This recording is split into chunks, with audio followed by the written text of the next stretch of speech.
Parce que ça, hein? Ini kita ada si kamera kecil lagi, biasa.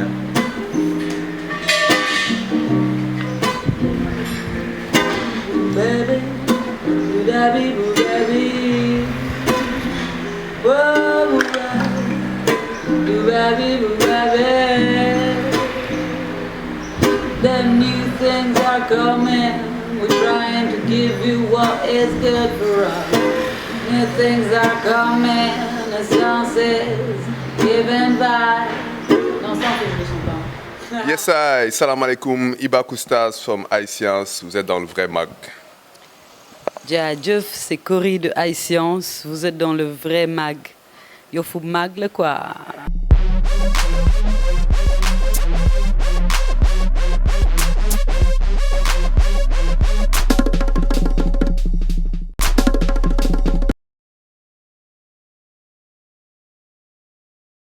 Salam alaikum. Moi c'est Staz.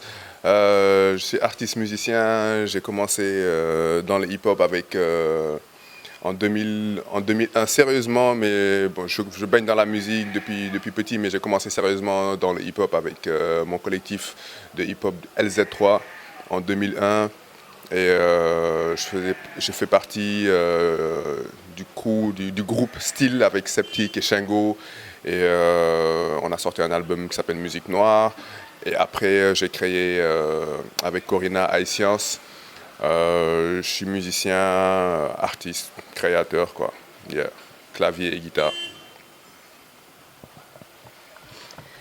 Yeah, moi, comme j'ai dit avant, c'est Cory de iScience. En fait, je suis dans la musique depuis pas mal d'années. Depuis que je suis gosse, en fait, je baigne dans la musique.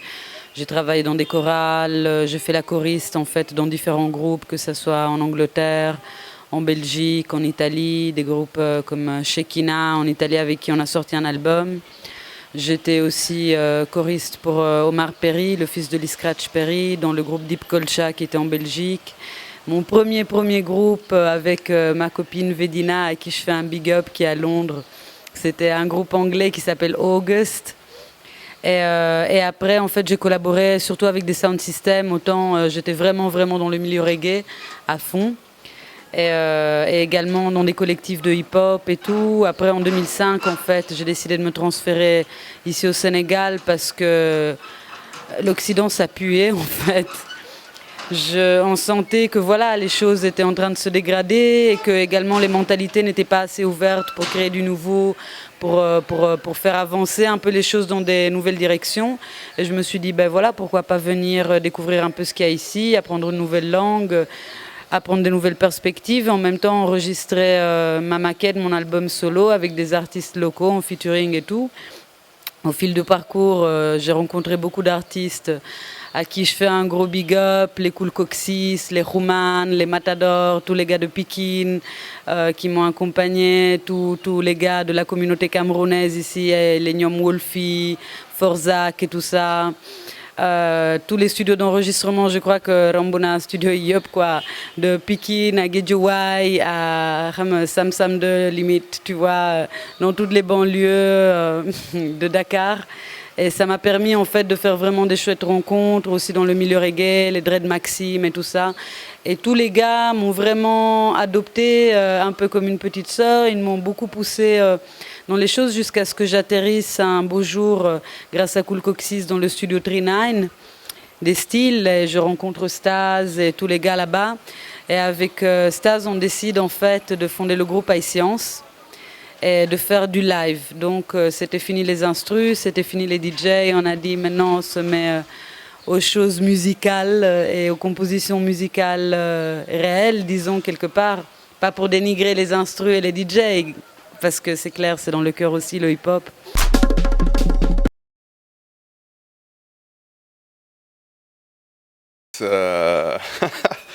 Les qualités de Corina, une des premières qualités, c'est qu'elle a beaucoup d'imagination, elle a beaucoup d'idées, elle a beaucoup d'imagination pour la création, elle est très créative. Et aussi, l'autre qualité principale, c'est qu'elle a beaucoup d'humour aussi, quoi. Elle a un énorme sens de l'humour, quoi. Voilà. Les qualités de Stas. Bah avant tout, en fait, c'est un vrai mélomane. Il fait vraiment des recherches musicales. Il ne se contente pas de choisir la facilité. Il crée des nouvelles choses en allant chercher deep. Et il a aussi beaucoup de créativité. Et c'est un peu un loup solitaire créatif. Donc il peut rester, il est super productif en fait. Au niveau des beats, des fois, je me rends compte en fait qu'il a 50 instrus cachés dans l'ordi et je ne savais même pas. Et qu'il a fait pendant la nuit comme ça, tac, tac, tac. Et dit, ah ben tiens, écoute, j'ai un nouveau truc. Et du coup, c'est cool parce que ça ramène toujours du nouveau. Et après, humainement, il a un grand cœur, il est généreux, machallah, c'est une personne bien, quoi. Kholam da facette, quoi, machallah.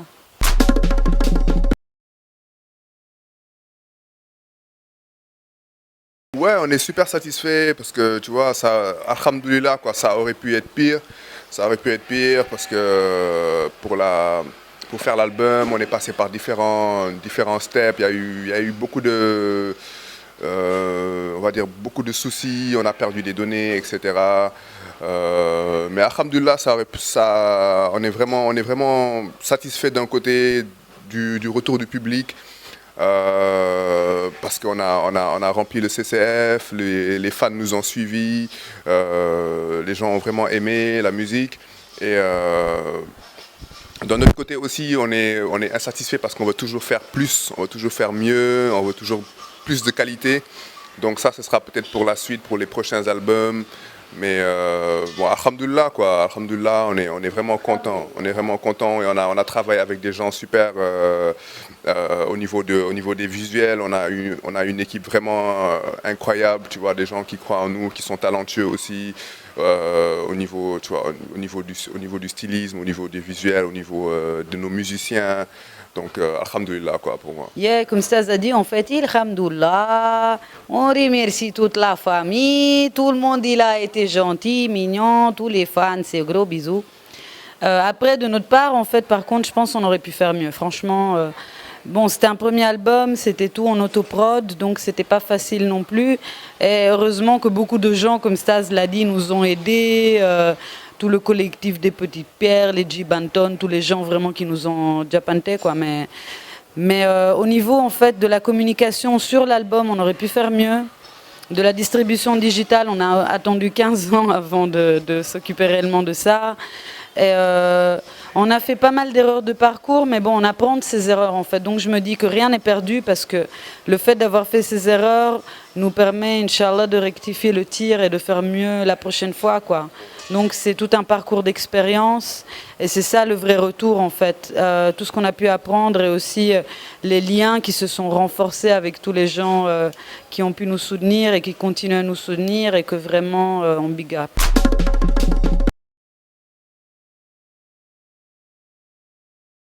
Ouais, si j'étais une femme, parce qu'en fait, en réalité, je m'appelle Bruno. Donc, je serais une femme, quoi. Non, sérieusement, en fait, il y a beaucoup de femmes qui ont marqué l'humanité et je pourrais en lister 15 000. C'est ça, j'étais en train de penser à la question, je me disais, waouh! Il y a, par exemple, si je veux faire ma nationaliste, il y a Eleonora d'Arborea qui était la seule personne qui a réussi à rendre indépendante ma terre, la Sardaigne, pendant 50 ans. Il y a des Angela Davis, il y a beaucoup de femmes. Mais en fait, je pense que la femme que j'aimerais bien mettre en avant et représenter, c'est la femme de tous les jours, en fait. C'est les femmes qu'on voit ici et qu'on voit un peu partout, qui se cassent le dos pour taffer tous les jours parce que des fois, elles n'ont pas un compagnon à côté et qu'elles ont des enfants. Et elles travaillent, c'est les femmes qu'on voit ici qui vendent du gertechaf dans la rue. C'est toutes ces mamans-là, en fait. Et c'est les femmes, que ce soit partout en Europe. En fait, les femmes, c'est pas facile d'être une femme, hein, les gars. Je vous assure, c'est pas facile. Donc je pense qu'un maximum de respect à toutes les femmes qui se respectent, qui savent c'est quoi aussi être une femme, qui ont cette dignité-là et qui sont un exemple pour nous toutes nos tantes et nos mamans, quoi. C'est ça, les femmes que je big up, quoi.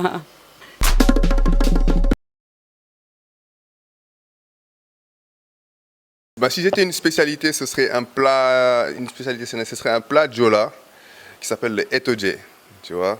C'est à base de sauce manioc, c'est à base de feuilles de manioc Parce que je suis d'origine, d'un côté je suis Diola, et d'un autre côté je suis Sérère. Bon, Sérère et Balen, moi. Mais bon, moi, si j'étais en place, ce serait les Etodie, quoi.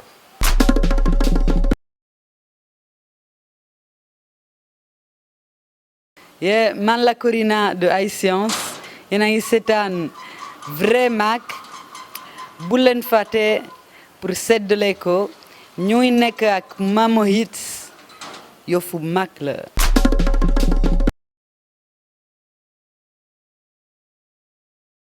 Ben moi, ce qui me révolte dans le hip-hop sénégalais, c'est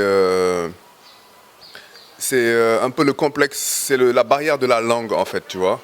La barrière de la langue, surtout par rapport à la nouvelle génération aujourd'hui de rappeurs qui ont du mal à se faire connaître, tu vois, tout simplement parce qu'ils rappent en français ou bien ils rappent en anglais, qui ont du mal à passer sur les radios, quoi. Donc il y a un peu on les met à côté, on dit que bon, ils font pas du rap en Wolof, ils font pas du rap galsen, alors qu'ils sont super talentueux, ils sont nés ici, ils ont grandi ici et ils représentent aussi le Sénégal, quoi, tu vois. Ça c'est révoltant parce que il doit pas avoir de barrière de langue pour la musique. La musique c'est pas une langue, c'est un message universel, tu vois. Donc on ne doit pas s'arrêter à ça, quoi. Ça nous est devenu tardel, quoi, tu vois, dans le hip-hop sénégalais. C'est une des choses qui me révolte. Le fait qu'il n'y ait pas d'aide pour la nouvelle génération, quoi, tu vois, par rapport aux médias, quoi, tu vois. Les médias, ils suivent juste les gens qui ont le buzz, en fait, tu vois. Ils essaient pas de pousser les gens qui n'ont pas le buzz, qui n'ont pas les moyens d'accéder aux médias. Voilà ce qui me révolte, quoi. Yeah. Dans le hip-hop sénégalais, moi, ce qui me révolte, effectivement, c'est un peu beaucoup le manque d'organisation, mais ça, c'est un problème qu'on a en général dans la musique sénégalaise, quoi. Que ce soit les rappeurs, que ce soit les autres musiciens, on est tout le temps obligé de tout faire nous-mêmes. Il n'y a personne qui aide, les médias n'aident pas, les radios demandent de la maille pour faire passer les sons, or qu'en réalité, en fait, c'est les artistes qui les font vivre parce que son contenu, il serait rien. Et aussi un peu, en fait, ce fait il n'y a pas une recherche pour découvrir ces nouveaux talents. Et Dieu sait qu'il y a beaucoup de talents parmi les jeunes rappeurs ici au Sénégal. Il y a vraiment toute une nouvelle génération qui fait plus du playback, grâce à Dieu, et qui fait des efforts pour pouvoir travailler les lives, pour pouvoir travailler des textes, pour pouvoir mettre en avant leurs talents. Et on est tout le temps en train de regarder les artistes de l'extérieur, que ce soit les rappeurs américains. Les gens, ils sont prêts, en fait, peut-être à dépenser de la thune pour voir des artistes qui viennent de l'extérieur. Le gouvernement est prêt à donner des cachets pas possibles à des artistes qui viennent de l'extérieur. Et quand des artistes locaux essaient de faire des choses, on leur dit « Ouais, mais Ramga, on la jour passe, quoi ». Et tu dis, mais gars, tu viens de payer 30 millions des Niger qui viennent d'arriver sans rien enlever aux Niger, quoi. Pourquoi tu es même pas capable de donner 200 000 ou 300 000 à des jeunes rappeurs sénégalais? Mais nous, modémés, quoi. Mais un peu de respect aussi pour les artistes locaux. Moi, en fait, c'est ça qui me révolte, quoi. Même je vais me fâcher, et voilà.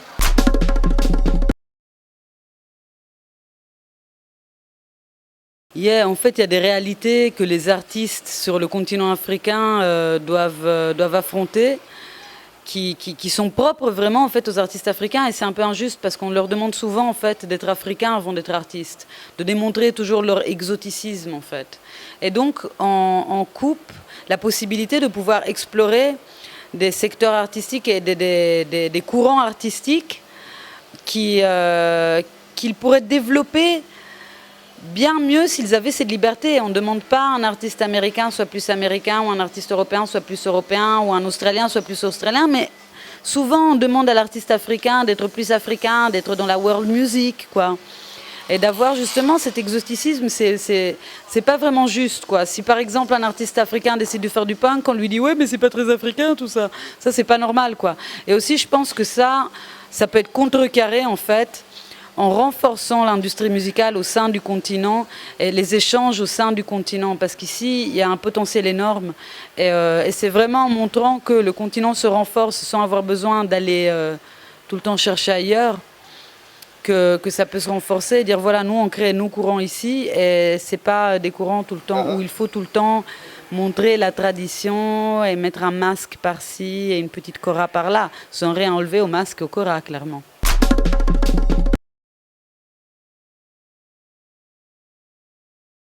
Pourquoi la radio? En fait, moi, j'ai eu une formation en communication il y a quelques années et j'ai fait mon stage en radio, justement, à la radio Oxygène. C'était super intéressant, c'est une expérience super intéressante. Et depuis, je me suis dit, j'ai pris goût à la radio et je me suis dit, ouais, j'aimerais bien faire une émission. À l'époque, j'avais proposé un projet d'émission, mais ça n'a pas marché. Donc, entre-temps, je me suis mis dans la musique plus sérieusement. Et là, en début d'année, l'idée m'est revenue et je me suis dit, ouais, pourquoi pas recommencer à démarcher des radios pour faire une émission. Parce que ça m'intéressait beaucoup, parce que moi, ce qui m'intéresse aussi, c'est de mettre en avant, de faire les découvertes. Je découvre tous les jours des artistes sur le net, etc. Je rencontre des artistes. Et moi, ça m'intéresse aussi de faire découvrir ça à d'autres personnes, tu vois, au public, quoi, aux gens que je rencontre. Donc c'était une bonne occasion, l'émission radio, d'être dans les médias, de faire découvrir des nouveaux artistes, des artistes de l'underground, des artistes qui sont à l'international, qui sont en Afrique. Et par rapport aux auditeurs, ouais, moi je suis satisfait tous les jours. Je rencontre des gens qui me disent ouais, j'écoute l'émission, donc ça m'encourage à aller de mieux en mieux, quoi, de plus en plus, quoi.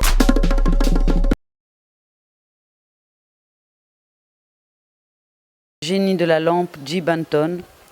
Et c'est lui, c'est un pote avant tout, c'est un tonton, c'est un graphiste exceptionnel.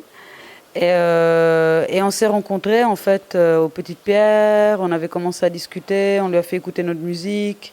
Il a commencé à nous envoyer des visuels, mais de façon très spontanée en fait. Parce qu'il avait senti notre univers et je pense en fait qu'il avait capté notre univers même mieux que nous, quelque part. Et visuellement, il a réussi à le traduire vraiment dans la musique qu'on a mis dans ce premier album, qui est quelque chose de très Njaracé, une recherche, un voyage en fait dans tous les différents styles musicaux qu'on aime, quoi. Donc voilà, le Ndjagandja nous amène visiter en fait tous ces différents genres musicaux et en même temps c'est un symbole du Sénégal, là où on est ancré, là où le groupe s'est créé, là où tout le collectif des artistes avec qui on travaille se trouve.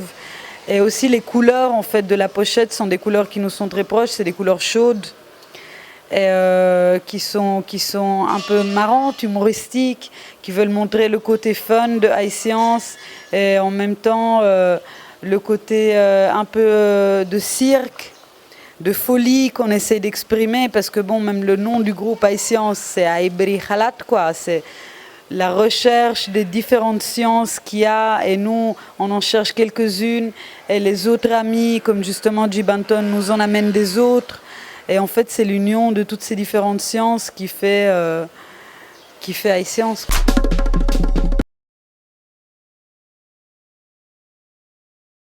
High Science, nous, on est très superstitieux, quoi. On n'aime pas trop parler de nos projets, mais bon, vu que c'est le vrai mag, on va te faire, c'est la famille, quoi. Déjà, il y a le prochain projet, le prochain album de High Science qu'on est en train de préparer, et bien d'autres surprises. Chut, faut pas dire aux gens. Yes. Avec Mamo Hits. Yes, suivez-le partout. Devenez des stalkers. Accrochez-vous à sa chemise. C'est ça la vérité. Yes, c'était le vrai mag avec High Science, avec Mamo Hits, vrai mag. Bégué, bless. Yes, I. Rebégué, peace, à bientôt pour un nouveau numéro.